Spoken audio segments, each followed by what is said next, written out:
you have seen some, charitably put, less effective executives out there. Do most of them seem to have some traits, habits, personality, issues in common as well? Yeah, I think they do, Mike. And by the way, I also say this, right? Because, and I think everybody will find themselves in this place at one point in time, and especially as you start to move up to the executive ranks. I mean, I've worked for a lot of great leaders, and I've also worked for some leaders that, had some development opportunities.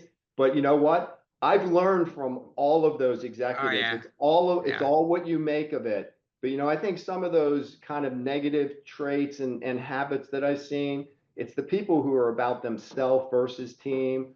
Um, they don't really trust their partners, so there's this lack of trusting partners. And I can do it better.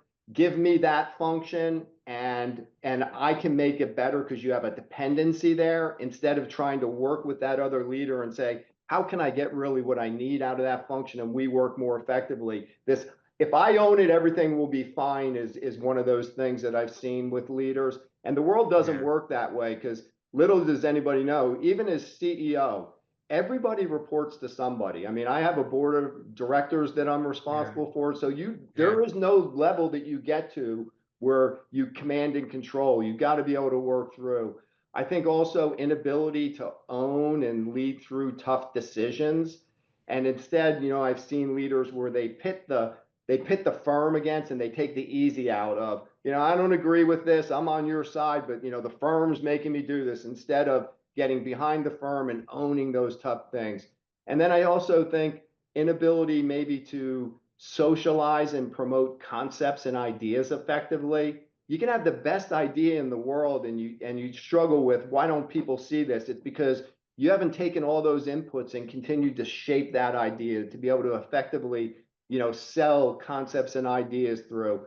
And then I would say probably organization.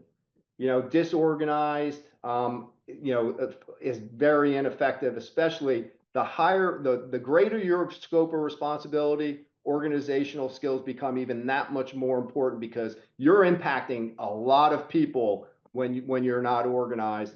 And then I would say probably last thing is inconsistency with messaging.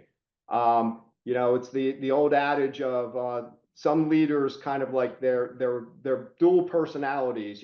One day you come in and they're friendly, the next day they're under pressure and they're ballistic, and people yeah. wondering which Joe's going to show up today. So I think being consistent is so important.